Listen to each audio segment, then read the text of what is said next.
Happy Sunday, Pinaka fans! Welcome to another exciting episode of your favorite Sunday infotainment show. We love it. We love ang Pinaka. Now tonight, we're listing down some of the most favorite games that we often play in parties at home, in the office, or in school in this party season of the year. Presenting the top 10 ang Pinaka classic Christmas party games. Woo-hoo-hoo! But first, we gotta ask our all-knowing Smarty Pants guest panelistas, guys, among the many party games that have been invented, what's your personal favorite? Madami. Actually, maraming Christmas games na nag-enjoy talaga ako. Pero isa sa pinakapatok para sa lahat, yung Pinoy Henyo na nagsimula sa Itbulaga. Strategy doon, kailangan talaga sobrang calm ka na nakaber ka lang sa mga katabi mo. Favorite ko is yung basagan ng itlog. Gusto ko before my life ends.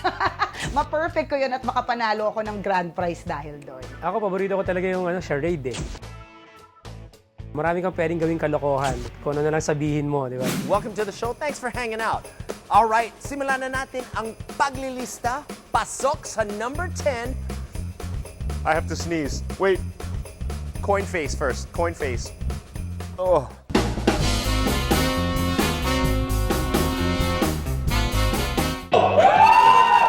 In the coin face, each player places a coin on his forehead, and the goal is to put the coin into his mouth by twitching and twisting his facial muscles.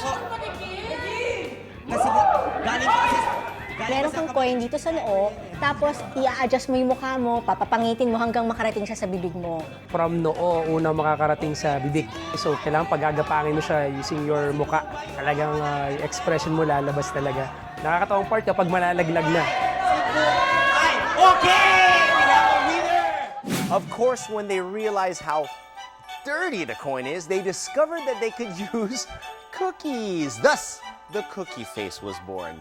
Usually, hindi naman ginagamit yung coin. Cookie, para naman merong yung pagpapakahirap mapag-focus ng camera sa'yo, meron namang purpose, di ba? So, pag na-shoot, diretso naman sa bibig.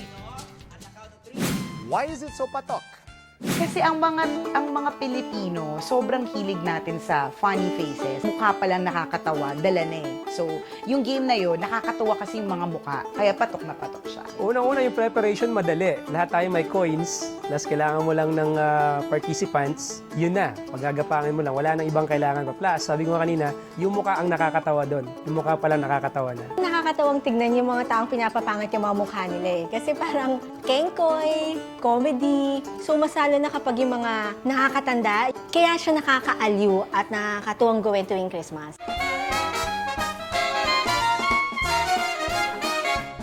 Punta na tayo sa susunod na entry. Pasok sa number 9, Calamansi Relay.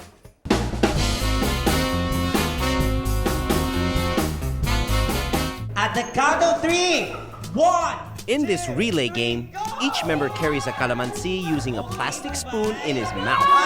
Leading So again. meron kang spoon sa bibig mo, then may kalamansi na nakalagay, nakapatong dun sa spoon. Then iikot ka, Titimbangin mo, meron ka pupunta isang tao, iikutan mo siya pabalik, and then ipapasa mo sa ka-group mo. Kailangan mo siyang i-transfer from one spoon to another nang hindi mo tinatanggal or hinahawakan. yung bibig mo, ingingiwi mong ganyan para mapasa yung kalamansi dun sa kasama mo. Okay, nako, pakita na yan.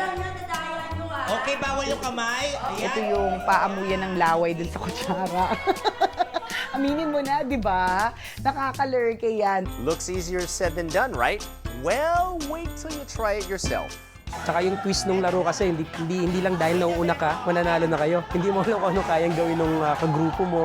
Doon yung papasok yung fan, yung nakakatuwa. Yung kapag siya naman palpak. Kapag lumaglag na yung kalamansi, din nilalagay mo, lilipat mo, yun ang nakakatuwang part. Ang nakakainis pa dyan, yung kapag ka nahulog, back to basics or back to zero. So, umpisa na naman. So, nakakatawa. Yung adrenaline rush na kailangan mo maipasa, tapos sigaw ng sigaw yung mga tao sa paligid, mas lalo ka nanginginig. Mas lalong may tendency yung kalamansi to fall off. Yun. Kaya mas nakakatuwa siya. Okay, labang ka. Take it slow, take it slow, take it slow. nagmamadali ka, pero at the same time, hindi ka pwede masyadong magmadali dahil baka mahulog yung kalamansi. Yun yung challenge dun eh. Yung parang yung tension na, paano ba bibilis ba ako? Tapos nakikita ko yung katabi ko, andyan na, namumuna na siya. Pero pag binilisan ko, mahuhulog siya. Uulit ka na naman sa simula. What are some of the variations on this calamansi relay?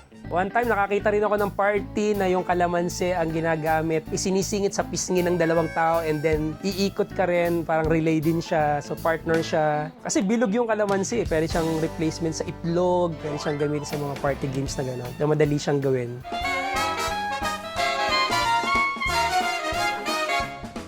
The Coin Face at number 10 and Calamansi Relay at number 9. Pretty cool games, yeah? All right, time for a short break. Magbabalik ang pinaka.